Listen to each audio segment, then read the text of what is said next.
ఢిల్లీ ಕುಸ್ತಿಗೆ ಅಖಾಡ ಸಜ್ಜಾಗಿದೆ. ಈಗ ಡೆಲ್ಲಿಯಲ್ಲಿ ಯಾರು ದರ್ಬಾರ್ ನಡೆಸ್ತಾರೆ ಅಂತ ನೋಡಬೇಕಾಗಿದೆ. 15 ವರ್ಷಗಳ ಕಾಲ ಕಾಂಗ್ರೆಸ್ನವರು ಆಳ್ವಿಕೆಯನ್ನು ನಡೆಸೋದಕ್ಕಿಂತ ಮುಂಚೆ 10 ವರ್ಷಗಳ ಕಾಲ ಬಿಜೆಪಿಯವರು ಆಳ್ವಿಕೆಯನ್ನು ನಡೆಸಿದರು. ಕಾಂಗ್ರೆಸ್ನವರು ಆಳ್ವಿಕೆಯನ್ನು ನಡೆಸಿದ 15 ವರ್ಷಗಳ ನಂತರ ಆಮ್ ಆದ್ಮಿ ಪಕ್ಷ 10 ವರ್ಷಗಳ ಕಾಲ ಆಳ್ವಿಕೆಯನ್ನು ನಡೆಸಿದೆ. 2 ಎಲೆಕ್ಷನ್ಗಳಲ್ಲೂ ಕೂಡ ದೊಡ್ಡ ಮಟ್ಟದ ಬಹುಮತವನ್ನು ಪಡ್ಕೊಂಡಿರುವಂಥದ್ದು ಆಮ್ ಆದ್ಮಿ ಪಕ್ಷದ ವಿಶೇಷತೆ. ಹೀಗಾಗಿ ದೆಹಲಿ ಗದ್ದುಗೆಗೆ ಈಗ ಮುಹೂರ್ತ ಫಿಕ್ಸ್ ಆಗಿದೆ. ರಾಷ್ಟ್ರ ರಾಜಧಾನಿ ದೆಹಲಿ ಚುನಾವಣೆಗೆ ಮುಹೂರ್ತ ಫಿಕ್ಸ್ ಆಗಿದೆ. ದಿನಾಂಕವನ್ನು ಘೋಷಣೆ ಮಾಡಿದ್ದಾರೆ. 70 ಕ್ಷೇತ್ರಗಳಿಗೂ ಒಂದೇ ಹಂತದಲ್ಲಿ ಮತದಾನವನ್ನು ಘೋಷಣೆ ಮಾಡಲಾಗಿದೆ. 70 ಕ್ಷೇತ್ರ ಇರೋದ್ರಿಂದ ಒಂದೇ ಹಂತದಲ್ಲಿ ಮತದಾನ ಆಗುತ್ತೆ. ಫೆಬ್ರವರಿ 5ನೇ ತಾರೀಕಿನಂದು ಮತದಾನ, ಫೆಬ್ರವರಿ 8ರಂದು ಫಲಿತಾಂಶ ಪ್ರಕಟ ಆಗ್ತಾ ಇದೆ. ಅಂದರೆ ಇನ್ನು ಕೇವಲ 1 ತಿಂಗಳು ಅವಧಿಯೂ ಕೂಡ ಇಲ್ಲ. ಕರೆಕ್ಟಾಗಿ 30 ದಿವಸದ ನಂತರ ವೋಟಿಂಗ್ ಆಗುತ್ತೆ ಮತ್ತು 8ನೇ ತಾರೀಕಿನಂದು ರಿಸಲ್ಟ್ ಬರುತ್ತೆ. ಜನವರಿ 10ರಂದು ಚುನಾವಣಾ ಅಧಿಸೂಚನೆ ಪ್ರಕಟ ಆಗುತ್ತೆ. ಅಂದರೆ ಜನವರಿ 10ರಿಂದ ನಾಮಪತ್ರ ಸಲ್ಲಿಕೆಯನ್ನು ಮಾಡೋದಕ್ಕೆ ಅವಕಾಶ ಇರುತ್ತೆ. ಜನವರಿ 17ರ ಚುನಾವಣೆಯಲ್ಲಿ ನಾಮಪತ್ರವನ್ನು ಸಲ್ಲಿಸೋದಕ್ಕೆ ಕಡೆಯ ದಿನ. ನಾಮಪತ್ರ ವಾಪಸ್ಗೆ ಜನವರಿ 20 ಕಡೆಯ ದಿನ ಇರುವಂಥದ್ದು. ವಾಪಸ್ ಪಡೆಯೋದಕ್ಕೆ ಫೆಬ್ರವರಿ 10ರಂದು ದೆಹಲಿಯ ಚುನಾವಣಾ ಪ್ರಕ್ರಿಯೆ ಅಂತ್ಯಗೊಳ್ಳುತ್ತೆ. ಹೊಸ ಸರ್ಕಾರಗಳ ರಚನೆಯ ಪ್ರಕ್ರಿಯೆಗಳು ನಡೆಯುತ್ತವೆ. ಇದಕ್ಕೆ ಸಂಬಂಧಪಟ್ಟಂತೆ ಮುಖ್ಯ ಚುನಾವಣಾ ಆಯುಕ್ತರು ಹೇಳಿರುವಂತಹ ಮಾತನ್ನು ನಿಮಗೆ ತೋರಿಸ್ತೀನಿ. We will start, it's a single phase election. Date of notification will be 10th of January, Friday. Last date of making nomination will be 17th of January. Scrutiny on 18th of January. Withdrawal 20th. These are the statutory periods of time which is given. Date of poll is 5th and counting is 8th, and 5th again we have very deliberately kept Wednesday. Entire election process after counting will be complete by. ಇನ್ನು ಇವತ್ತು election ಘೋಷಣೆ ಮಾಡುವಂಥ ಸಂದರ್ಭದಲ್ಲಿ ಮುಖ್ಯ ಚುನಾವಣಾ ಆಯುಕ್ತರು ಕೂಡ EVM ವಿಚಾರದಲ್ಲಿ ಬಹಳಷ್ಟು ಸ್ಪಷ್ಟನೆಗಳನ್ನು ಕೊಡ್ತಾ ಇದ್ರು. ಆದರೆ ಕಾಂಗ್ರೆಸ್ಗೆ ಡೌಟ್ ಇದ್ದೇ ಇದೆ. ಕಾಂಗ್ರೆಸ್ ಪಕ್ಷಕ್ಕೆ EVM ಮೇಲೆ ಅನುಮಾನ ನಿಂತಿಲ್ಲ. EVM ಅನ್ನು ಹ್ಯಾಕ್ ಮಾಡಲಾಗುತ್ತೆ, ಟ್ಯಾಂಪರ್ ಮಾಡಲಾಗುತ್ತೆ ಅನ್ನುವಂಥ ಆರೋಪಗಳಿದ್ದಾವೆ. ಮಹಾರಾಷ್ಟ್ರ ಚುನಾವಣಾ ಫಲಿತಾಂಶದ ಬಳಿಕ ಡೌಟ್ ಜಾಸ್ತಿ ಆಗಿದೆ. ಯಾಕಂದರೆ ಗೆಲ್ಲೋದಕ್ಕೆ ಅವಕಾಶ ಇತ್ತು, ಸೋತಿದ್ದೀವಿ. ಸೋತಿರೋದು ಮಾತ್ರ ಅಲ್ಲ, ಹೀನಾಯವಾಗಿ ಸೋತಿದ್ದೀವಿ ಅಂತೇಳಿ.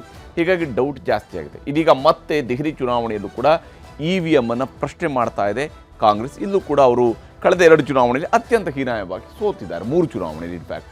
ಪ್ರಚಾರಕ್ಕೆ ಹೋದಾಗ ಜನರು ಈ ಬಗ್ಗೆ ಪ್ರಶ್ನೆ ಮಾಡ್ತಿದ್ದಾರೆ ಅನ್ನುವಂತಹ ಮಾತನ್ನು ಕಾಂಗ್ರೆಸ್ನವರು ಕೇಳ್ತಿದ್ದಾರೆ. ನಾವು ಹಾಕುವ ಮತ BJPಗೆ ಹೋಗುತ್ತೆ ಅಂತ ಹೇಳ್ತಾ ಇದ್ದಾರೆ. BJPಗೆ ಮಾತ್ರ ಹೋಗುತ್ತೆ ಅಂತ ಹೇಳ್ತಿದ್ದಾರೆ.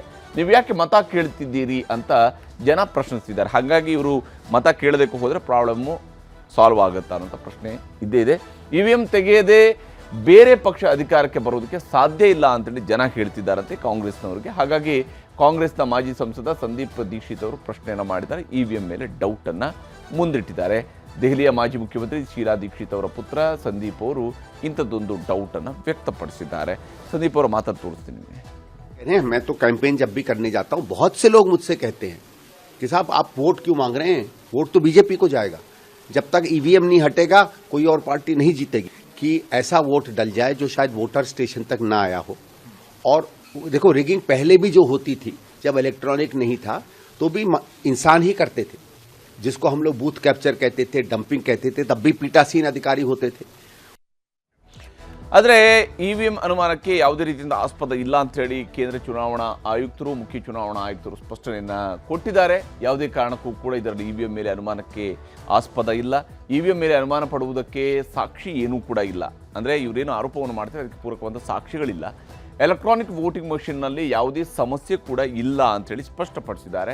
ನಾವು ಮತ್ತೆ ಬ್ಯಾಲೆಟ್ ವೋಟಿಂಗ್ ಪದ್ಧತಿಗೆ ಹೋಗೋದಿಲ್ಲ ಅನ್ನೋದನ್ನು ಅತ್ಯಂತ ಸ್ಪಷ್ಟವಾಗಿ ಮುಖ್ಯ ಚುನಾವಣಾ ಆಯುಕ್ತರು ಹೇಳಿದ್ದಾರೆ. ಅತ್ಯುನ್ನತ ನ್ಯಾಯಾಂಗ ಪರಿಶೀಲನೆಯಲ್ಲೂ ಕೂಡ EVM ಟೆಸ್ಟ್ ಪಾಸ್ ಆಗಿದೆ. ಹೀಗಾಗಿ EVM ಮೇಲೆ ಅನುಮಾನ ಪಡೋದ್ರಲ್ಲಿ ಯಾವುದೇ ಅಗತ್ಯತೆ ಇಲ್ಲ. EVM ತಿರುಚುವ ಆರೋಪಕ್ಕೆ ಚುನಾವಣಾ ಆಯುಕ್ತ ರಾಜೀವ್ ಕುಮಾರ್ ಅವರು ಉತ್ತರವನ್ನು ಕೊಟ್ಟಿದ್ದಾರೆ. ಯಾವುದೇ ಕಾರಣಕ್ಕೂ ಇದ್ರ ಬಗ್ಗೆ ಅನುಮಾನವನ್ನು ಇಟ್ಕೊಳ್ಬೇಡಿ ಮತ್ತು ನಾವು ಬದಲಾವಣೆ ಮಾಡೋದಿಲ್ಲ, ಹೀಗಾಗಿ ತಲೆ ಕೆಡಿಸ್ಕೊಳ್ಳುವಂಥ ಅವಶ್ಯಕತೆ ಇಲ್ಲ. ಇನ್ನು ಡೆಲ್ಲಿಗಿಲ್ಲ ಕೇಂದ್ರ ಬಜೆಟ್ ಅನ್ನೋದು ಫೆಬ್ರವರಿ 1/2025 ಕೇಂದ್ರದ ಬಜೆಟ್ ಮಂಡನೆ ಆಗುತ್ತೆ. ಆ ಸಂದರ್ಭದಲ್ಲಿ ಮತದಾನದ ಮೇಲೆ ಪರಿಣಾಮ ಬೀರುವಂತಹ ಸಾಧ್ಯತೆಯ ಹಿನ್ನೆಲೆಯಲ್ಲಿ ಈ ಬಾರಿಯ ದೆಹಲಿಗೆ ಸಂಬಂಧಿಸಿದ ಯಾವುದೇ ಯೋಜನೆ ಘೋಷಣೆಯನ್ನು ಮಾಡುವಂತಿಲ್ಲ. ಬಜೆಟ್ನಲ್ಲಿ ಅಂತೇಳಿ ಸಂಪುಟ ಕಾರ್ಯದರ್ಶಿಗೆ ಈ ಬಗ್ಗೆ ಸೂಚನೆಯನ್ನು ಕಳಿಸಿದ್ದೇವೆ ಅಂತ ಹೇಳಿ ಕೇಂದ್ರ ಮುಖ್ಯ ಚುನಾವಣಾ ಆಯುಕ್ತರು ಹೇಳಿದ್ದಾರೆ. ಬಜೆಟ್ನಲ್ಲಿ ದೆಹಲಿಗೆ ಸಂಬಂಧಿಸಿದಂಥ ವಿಚಾರ ಇರೋದಿಲ್ಲ ಅಂತ ಹೇಳಿದ್ದಾರೆ. ಹಾಗಾಗಿ ಚುನಾವಣೆಯಿಂದ ಬಜೆಟನ್ನು ಹೊರಗಡೆ ಇಡುವಂಥ ಅಥವಾ ಚುನಾವಣೆಯ ಮೇಲೆ ಬಜೆಟ್ ಪ್ರಭಾವ ಬೀರೋದಿಲ್ಲ ಅನ್ನುವಂಥ ವಿಚಾರಗಳಿದ್ದಾವಲ್ಲ, ಅದಕ್ಕೆ ಒಂದು ಉತ್ತರವನ್ನು ಚುನಾವಣಾ ಆಯುಕ್ತರು ಕೊಟ್ಟಿದ್ದಾರೆ. ಅದು ಎಷ್ಟು ಮಟ್ಟಿಗೆ ಪರಿಣಾಮಗಳು ಬೀರ್ತವೆ ಏನು ಕತೆ ಅಂತೇಳಿ ಮುಂದೆ ಗೊತ್ತಾಗುವಂತಿದೆ. ಫೆಬ್ರವರಿ 1ಕ್ಕೂ ಕೂಡ ನಾವೆಲ್ಲರೂ ಇರ್ತೀವಿ, ಅವತ್ತು ನಾವು ಇದನ್ನು ನೋಡ್ಬೋದು. BJP ವಿರುದ್ಧ CM ಸಿಡಿಮಿಡಿ ಆಗಿದ್ದಾರೆ. ಆತಿಶಿ ಅವರು BJP ಮೇಲೆ ಸಿಟ್ಟಾಗಿದ್ದಾರೆ. ದೆಹಲಿ ಚುನಾವಣೆ ಘೋಷಣೆ ಬೆನ್ನಲ್ಲೇ ದೆಹಲಿ ಮುಖ್ಯಮಂತ್ರಿಯವರು ಕಿಡಿಕಾರಿದ್ದಾರೆ. ಯಾಕೆಂತ ಹೇಳಿದರೆ ದೆಹಲಿ ಮುಖ್ಯಮಂತ್ರಿ ನಿವಾಸದಿಂದ ಇಂದು ನನ್ನನ್ನು ಹೊರ ಹಾಕಿದ್ದಾರೆ ಅನ್ನುವಂತಹ ಮಾತನ್ನು ಕೂಡ ಆತಿಶಿ ಅವರು ಹೇಳಿದ್ದಾರೆ. ಅಷ್ಟೇ ಅಲ್ಲದೆ ಇದು ನನ್ನನ್ನು ಎರಡನೇ ಬಾರಿ, ಕಳೆದ 3 ತಿಂಗಳಲ್ಲಿ ಎರಡನೇ ಬಾರಿ ಇದೇ ರೀತಿ ಮಾಡಿದ್ದಾರೆ ಅನ್ನುವಂಥ ಆರೋಪವನ್ನು ಅತಿಶಿಯವರು ಮಾಡಿದ್ದಾರೆ. ಮನೆ ಕಿತ್ತುಕೊಂಡ್ರೆ ನಮ್ಮ ಕೆಲಸ ತಡೀಬಹುದು ಅಂತ ಹೇಳ್ಕೊಂಡು ಇವರು BJPಯವರು ಭಾವಿಸಿದ್ದಾರೆ. ಆದರೆ ಹಾಗೆಲ್ಲ ಬಿಲ್ಕುಲ್ ಆಗೋದಿಲ್ಲ. ನನ್ನ ಕುಟುಂಬದ ಬಗ್ಗೆ ಕೀಳಾಗಿ ಮಾತನಾಡಿ ನನ್ನನ್ನು ಕುಗ್ಗಿಸುವಂತಹ ಯತ್ನವನ್ನು ಕೂಡ BJPಯವರು ಮಾಡ್ತಾ ಇದ್ದಾರೆ. ದೆಹಲಿ ಜನರಿಗಾಗಿ ಕೆಲಸ ಮಾಡುವಂಥದ್ದು ನಮ್ಮ ಫ್ಯಾಷನ್, ಇದು ನಮ್ಮ ಜವಾಬ್ದಾರಿ, ಇದು ನಮ್ಮ ಫ್ಯಾಷನ್. ಹಾಗೆಯೇ ಅವಶ್ಯಕತೆ ಇದ್ದರೆ ದೆಹಲಿ ಜನರ ಮನೆಯಲ್ಲೇ ಇದ್ದು ಕೆಲಸವನ್ನು ಮಾಡ್ತೇನೆ ಅಂತ ಹೇಳಿ ಸವಾಲೆಸೆದಿದ್ದಾರೆ BJPಯವರಿಗೆ ಮುಖ್ಯಮಂತ್ರಿ ಅತಿಶಿಯವರ ಮಾತನ್ನು ಕೇಳಿಸ್ತೀನಿ. मुख्यमंत्री आवास से निकाल कर बाहर फेंक दिया. 3 महीने पहले भी इन्होंने यही किया था. इनको लगता है कि ये हमारे काम रोक देंगे, जो हम दिल्ली वालों के लिए काम कर रहे हैं उस काम को रोक देंगे. लेकिन मैं दिल्ली वालों को ये बताना चाहती हूं कि घर छीनने से काम रुकेगा नहीं. ಹೀಗೆ ಮಾತಿನ ಭರಾಟೆ ಚುನಾವಣೆ ಅಂತ ಹೇಳಿದಾಗ ಇದ್ದೇ ಇರುತ್ತೆ. ಕೆಲಸ 5 ವರ್ಷಗಳಲ್ಲಿ ಏನು ಮಾಡ್ತಾರೆ ಅನ್ನೋಂಥದ್ದು ಜನಕ್ಕೂ ಕೂಡ ಇದ್ದೇ ಇರುತ್ತೆ. ಏನು ಮಾಡಿದ್ದಾರೆ ಅನ್ನೋದು ಗೊತ್ತಿದೆ, ಹಾಗೆ ಮುಂದೆ ಏನು ಮಾಡಬಹುದು ಅನ್ನೋದ್ರ ಬಗ್ಗೆಯೂ ಕೂಡ ಜನರಿಗೆ ಗೊತ್ತಿರುತ್ತೆ. ಹೀಗಾಗಿ ಜನ ಅಂತಿಮವಾಗಿ ತೀರ್ಪನ್ನು ಕೊಡ್ತಾರೆ. ಡೆಲ್ಲಿ ಕುಸ್ತಿಗೆ ಅಖಾಡ ಸಿದ್ಧ ಆಗಿದೆ. ಕುಸ್ತಿ ಗೆಲ್ಲೋದು ಯಾರು ಅಂತೇಳಿ ಕುತೂಹಲದಿಂದ ನೋಡಬೇಕಾಗಿದೆ.